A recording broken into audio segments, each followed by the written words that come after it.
guys, welcome to Covert Narcissist 101. I'm Kate. Thank you for subscribing. Thank you for joining me. And if you haven't subscribed, please do. Don't forget to hit the bell so you know when I upload more videos. Also, like and share as well. Guys, the narcissist uses arguments to as a tool against you. They use arguments to do different things. And these are some of the five ways how they use this as a weapon against you. You guys know sometimes when you are with the narcissist, well, no, sometimes, most times anyway, that you end up having arguments. You walk into a room and some argument comes out of nowhere and you're engaged in that. And that by the time you leave that room, whatever it is you went in there for is completely forgotten. And now you're coming out, talking about something else that you don't even know when that started. But somehow that's what you guys are on now. That's the argument you guys are on. So whatever it is that you got planned or when you walked into that room, it comes out of nowhere that now you guys are now focusing on that argument. And this happens quite often. And, while you're with them, or if you're currently still with them, is like, and you don't know about these people, you might think this is, legit argument, like it's something that needs to be talked about.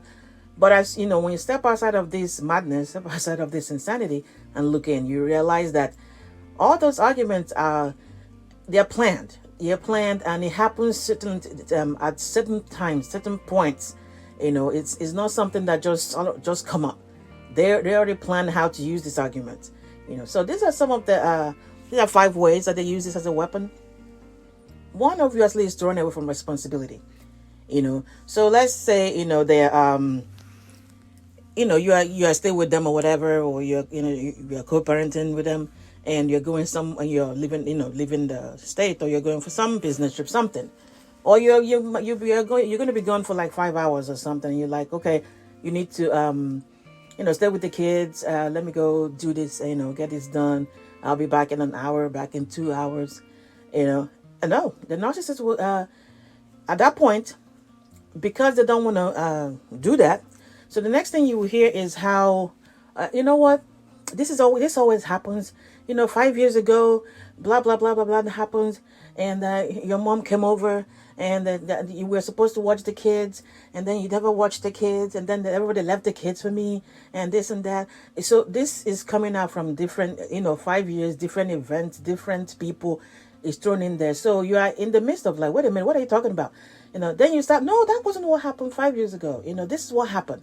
So you guys are going back and forth on this. And then the next thing you hear is, you know what? I don't have time to deal with this. I'm done. I mean, we're not going to do this today. And then they leave. Then they walk out. You walk out and then you're like, wait a minute. I'm here with the kids and I still got to go. They've taken off. They've successfully used that argument to avoid responsibility. They're out. They don't want to watch the kids. They don't want to stay with the kids, and they're not going to do it. So they stage that argument, get you in there. You're arguing, defending stuff that happened 10 years ago, 5 years ago, 2 years ago, that you probably already have the argument before, but you're going back and forth, and then they walk out. Then they walk out, you're stuck. They don't want to stay with the kids. Now you turn around, you are with the kids, and you still have to go get this done. Another way obviously to use to distract you. So you're still living with them or something, and they took off. They didn't come back they didn't come back on time, or they came back late, or they came back the next day. So of course you're ready. You're gonna argue with them and everything. Explain yourself, blah blah blah. So they come in. So as they're coming into the house, they might be like, before you even open your mouth to start asking questions, how dare you leave and not tell us where you went, you're out, you didn't tell me where you're going, and now it's 6 a.m. You've left since 9 a.m. the previous day. Before you even get into that, they will come in and be like, why is the sprinkler on? Why is the sprinkler on? This sprinkler is always on every time I come back in here. And you're always, you're like, what? The sprinkler is on. Who turns this stuff on? I already told you that this thing doesn't be on all the time. So now you're arguing about sprinkler. And you're like, wait a minute. Anyway, where are you coming from? It's like, no, we have to talk about this. This is why the water bill is so high. Why the water bill is so high? Because you always leave this sprinkler on. Why is this on? So now you guys are in talking about sprinkler and who leaves it on and who doesn't leave it on and how long it runs and why the water bill is high this month, why it was high two months ago. That's what you're talking about. So by the time they finish, they storm off, walk upstairs, go to the shower, go to the something, and you're standing there looking at the lawn like, wait a minute. Now, what happened? You're like, you were successfully distracted, arguing about the sprinklers being on, and they've stormed out and went upstairs, and that's it. And next one is they use that to create a hindrance. Let's say you guys have a friend, or they have a friend. There's their friend is Tom. Tom said, "Oh, I'm gonna hook you up. I know the HR person over there. I'm gonna let them know maybe you're looking for a job." And so Tom's like, "Oh, I work over there, and the HR person, I know this person now. Get the HR person's number so you can come to an application, stuff like that." And so because you know them, Tom through them, so they are the go between you and Tom. So as time gets closer, maybe when you're supposed to go to this, and Tom is busy, maybe telling the narcissist how, that is going to be good if you get this job because, it pays well and everything. And, they're talking about how this, is going to change your life and you're going to be earning so much money, that the benefits are wonderful. Now, a normal person obviously would be like, yay, my partner is going to get a job and, we're going to be, the income is going to be, higher. Our household will have more money coming in. Now, no, that's not a narcissist. So what ends up happening is that because this connection is through them and they've heard this, or probably already envious, maybe the amount that Tom is talking about that you might get paid or the benefits or whatever is probably maybe bigger than greater than what they themselves are earning, the narcissist earning. So they've already figured out, they figured the way to put an end to this. So maybe the day you were supposed to be going for the, go, meet Tom or whatever, HR. And let's assume you don't have Tom's connection, you don't have the number, the address, whatever. So it really has to come from the narcissist because they're the ones talking to Tom. And so you're like, okay, I'm going to go to this thing tomorrow. Let me have Tom's number just in case and the address. So he can give me the address or who I need to talk to, the HR person or whatever. No, this is where the narcissist will start an argument. They'll probably start with, I don't even know, some of the, how are we going to do with the hours anyway? The kids are doing this and this happened. Are we going to invite your mom to come over? Is your mother going to be staying with the kids? And this, so you guys are talking about something that has absolutely no relevance to what you're asking for. So you're like, we don't worry about that. That's not what I'm talking about. I need to get this, Tom's number so I can call him and, confirm the address and everything.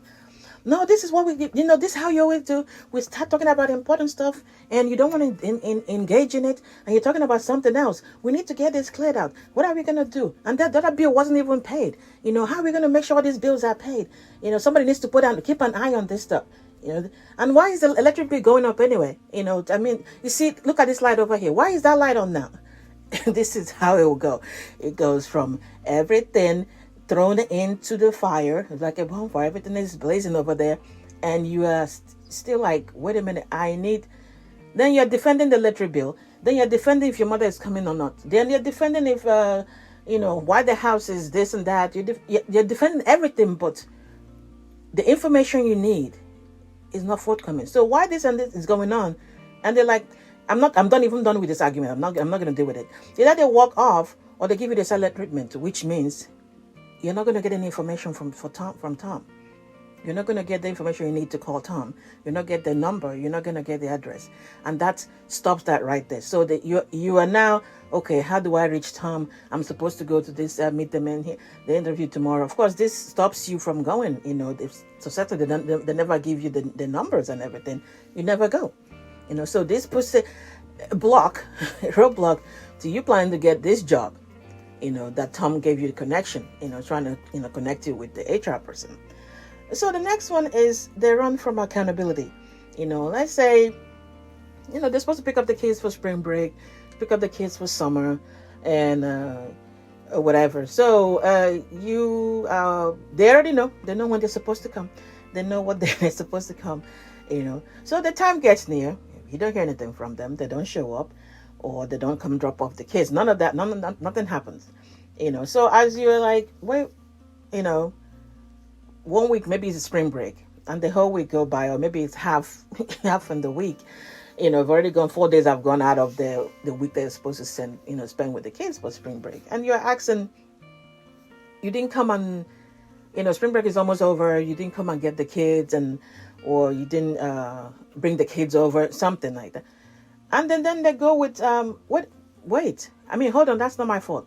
I called you guys. I called on the phone, and you guys didn't answer. So I didn't come over because I assumed that you guys are not going to be there.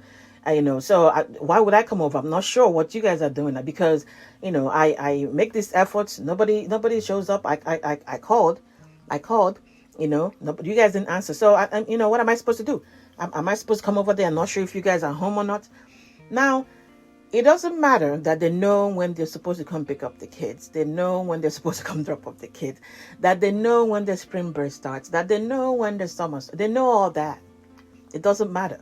But because that's not what they want to do, they're going to come up with that argument where you're not going back and forth. Now, instead of talking about why you miss the pick-up dates or drop-off dates for the kids, you are not arguing about phone calls. You're not arguing about the shoes you bought for the kids that, the shoes that you're buying that the kids are not wearing, or that nobody's acknowledging you for buying them, or stuff like anything but saying, oh yeah, I messed up on that. I should have picked up the kids. No, they're not going to take account of that whole thing. They know when they're supposed to come. They know when they're supposed to come and call the kids. But then they go with, well, you guys weren't there. So, what am I supposed to do?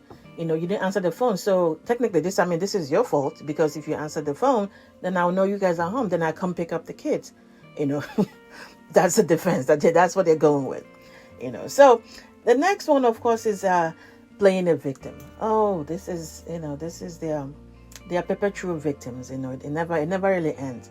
Anywhere they can go and be the person that's wronged, that's exactly the route that you're gonna, they're gonna take. So they'll come up with, how they've tried to be parents.